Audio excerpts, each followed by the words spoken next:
When life has you down in the dumps, there's nothing quite like theater to cheer you up every time.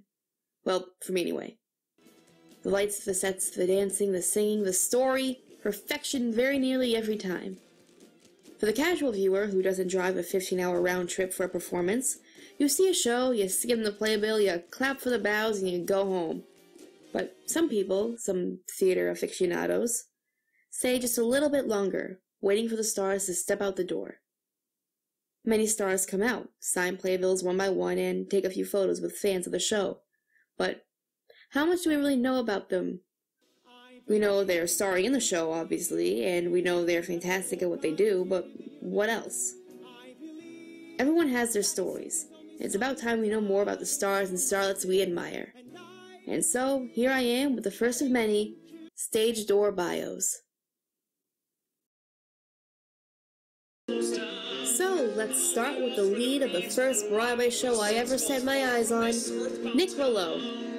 Before seizing the reins from Andrew Rannells and becoming an elder Price closer to his actual age, Nic Rouleau grew up in sunny old Los Altos, California. He first started on stage around the age of 8 as one of the Lost Boys in a youth production of Peter Pan. Exactly whose production I've tried but failed to confirm, but, even more tragic, I've also failed to find a photo of little Nick in Neverland. For college, he boarded a plane and headed off to complete his mission at NYU, majoring in musical theater where he perfected his dancing, singing, and acting, making him the triple threat that he is today. Unfortunately, nearly everyone in the business on the Great White Way is a triple threat, making Nicky here, well, no threat. He needed a resume, experience, so he built one, gosh darn it, winning and rocking the roles of Emmett in the Legally Blonde national tour. You came out here to follow a man. Harvard Law was just part of that plan. Cliff from Cabaret, and, this is true, Woody in the cruise ship smash hit of Toy Story the Musical. Now, don't be upset if you missed this musical sensation, because someone recorded the whole thing and posted it on YouTube. It's not the same, I know, but we must live on, forced to only dream of how magical sets and costumes were in person. Myself, I'm particularly sorry I missed the stuffed-up jeans our hero had to wear instead of, jeans. Our hero Rouleau also starred in Forum, Romeo and Juliet, Violet, King David, Changing Times, Les Mis, and Floyd Collins. All of these are taken straight from his resume, which, as he is the first in line of these in-depth researches, has also inspired me in its own right. Listening to Toy Story and his role in Violet as preacher/bus driver proves to me that the greats start somewhere. They work towards greatness. They fight for it.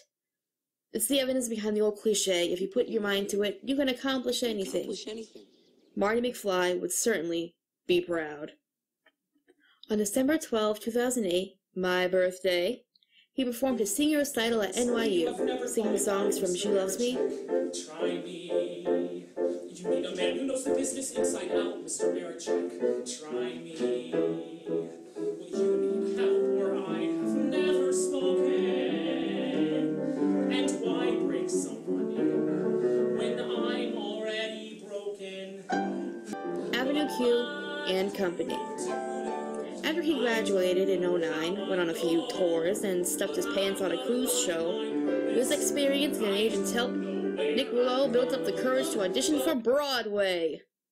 Soon after, in August 2011, he found himself cast as Elder Price in what would become a smash hit for years to come, winning a proud 9 Tonys. Okay, Andrew Rannells was the lead, but Stand By's not bad. Watching and waiting, biding his time, Nick's patience paid off as, when Andrew left 11 months later, he took over the role, making it his own officially June 12, 2012. Having performed about 40 shows as the Elder before his star debut, he had more than an idea of who his Price was. However, as the official lead, he was no longer Plan B. People weren't driving miles and miles to see another actor only to be disappointed at seeing his name in their playbills, a little more than a post-it. He didn't step into the spotlight each night with an audience of low expectations and bitterness. In his own beautiful words, as a standby, you always deal with the curse of the playbill insert. For the first 15 to 20 minutes of the show, you feel like you have to prove something to the audience, because they know you're not the real person. It was very nice to walk onto the stage and know that there's no insert in the program tonight. This is my role. During the summer of 2012, the Tonys were right around the corner, and, being the current star of the still smash hit, Nic was invited to perform as part of the opening. When he first got the call, he believed it to be a joke from his cast. Something very believable for anyone who watches their periscopes. He was so thrilled that, upon receiving the news, he spoiled this news excitedly to the master class of high schoolers he was within seconds of teaching. This brings us to date, as he's been rocking Elder Price from Broadway to West End and back ever since. After 5 years, he's still younger now than Andrew or Gavin Creel, another original Elder, were when they started. This also makes Nic one of the longest-running cast members of the show, being there since the beginning. Even with his success, he keeps up with his fandom roots, taking advantage of many an afternoon off by seeing other shows' matinees. The man's truly living a dream, working as an equal among the very stars and starlets he admired. In his own words, "I've always been a fan, and now to be part of it and know the people I'm going to see is just surreal. I go to see Steve Kazee once, and it's like, wait, I've met him. My 10-year-old self is going crazy."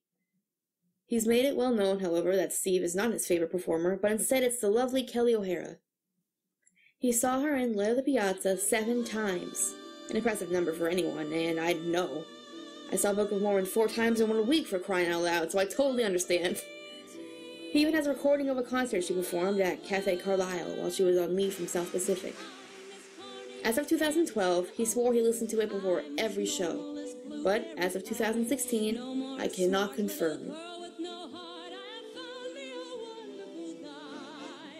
No matter what, however, it's incredibly impressive to me that he is still inspired by the same sort of things and people as he was when he was a kid.